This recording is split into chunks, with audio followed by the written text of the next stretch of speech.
نحمده ونصلي على رسوله الكريم أما بعد فإن خير الحديث كتاب الله وخير الهدي هدي محمد صلى الله عليه وسلم وشر الأمور محدثاتها وكل محدثة بدعة وكل بدعة ضلالة وكل زلالة في النار صدق الله العظيم۔ میرے واجب الاحترام دوستو، بھائیو، بزرگو، السلام علیکم ورحمۃ اللہ وبرکاتہ۔ پیارے دوستو، میں امید کرتا ہوں کہ آپ حضرات جہاں بھی ہوں گے خیر خیریت سے ہوں گے، اور اللہ تبارک و تعالی سے دعا کرتا ہوں کہ اللہ تعالی میرے تمام مسلمان بھائیوں کو، بزرگوں کو اور بہنوں کو اپنی حفظ و امان میں رکھے۔ پیارے دوستو، رمضان المبارک چند دنوں کے بعد آنے والا ہے۔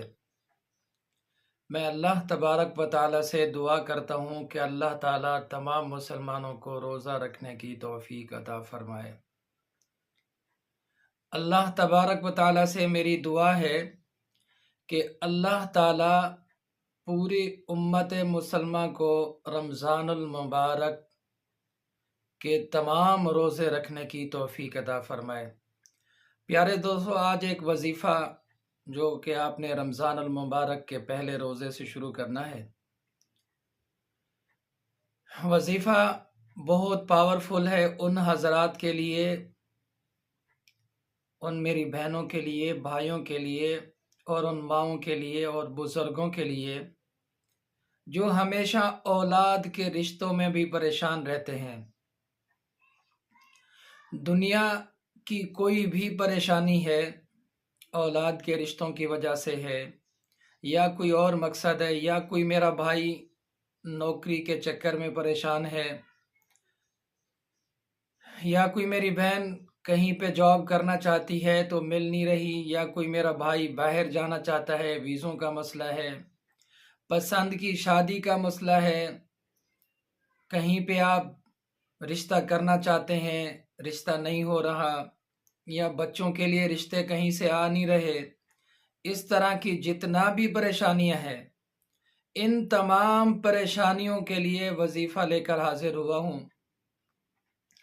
آپ نے پورے یقین کے ساتھ اس وظیفے کو کرنا ہے، اور میں امید کرتا ہوں کہ انشاءاللہ اللہ تبارک و تعالی آپ کی ضرور مدد فرمائیں گے۔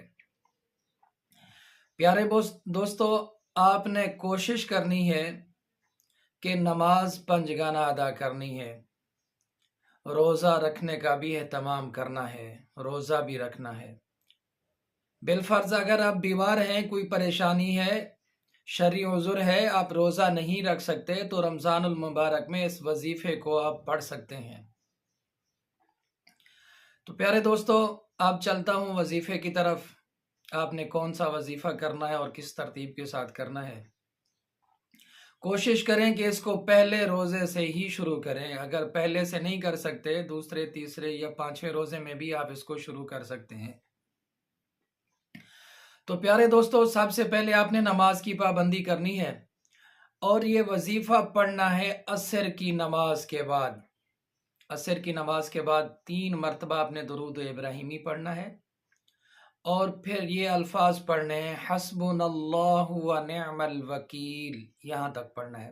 313 مرتبہ یہ الفاظ پڑھنے ہیں، پھر آخر میں 3 مرتبہ درود ابراہیمی پڑھنا ہے، پھر ایک اور دعا بھی پڑھنی ہے 313 مرتبہ، اول آخر 3 مرتبہ اس کے ساتھ بھی درود ابراہیمی پڑھنا ہے۔ وہ دعا کون سی ہے؟ حسبی اللہ لا الہ الا ہوا علیہ توکلت وہو رب العرش العظیم۔ اس دعا کو بھی آپ نے 313 مرتبہ پڑھنا ہے، پھر آخر میں 3 مرتبہ درود ابراہیمی پڑھنا ہے۔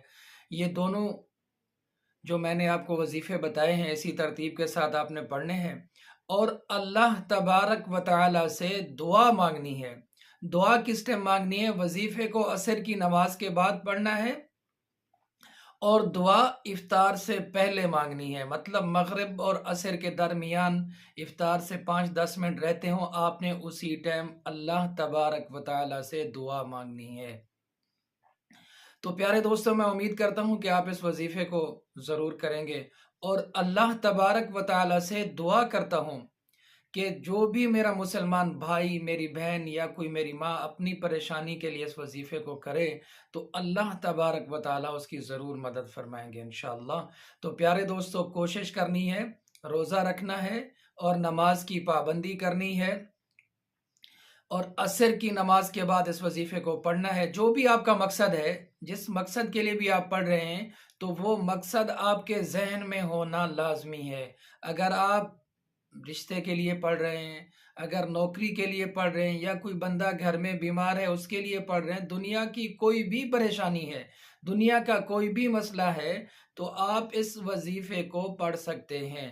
تو پیارے دوستو، اللہ تبارک و تعالیٰ سے دعا ہے کہ اللہ تعالیٰ ہمیں آنے والے رمضان کے تمام روزے رکھنے کی، تراویح پڑھنے کی، قرآن پاک کی تلاوت کرنے کی توفیق عطا فرمائے۔ پیارے دوستو، کوشش کرنی ہے کہ ماہ رمضان کے اندر زیادہ سے زیادہ عبادت کرنی ہے، زیادہ سے زیادہ استغفار پڑھنا ہے۔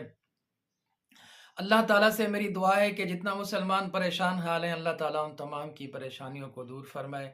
اور اللہ تبارک و تعالیٰ سے میری دعا ہے کہ جتنا مسلمان اس دنیا سے رخصت ہو چکے ہیں، اللہ تعالیٰ ان تمام کی مغفرت فرمائے۔ پیارے دوستو، اپنی دعاؤں میں یاد رکھنا۔ والسلام۔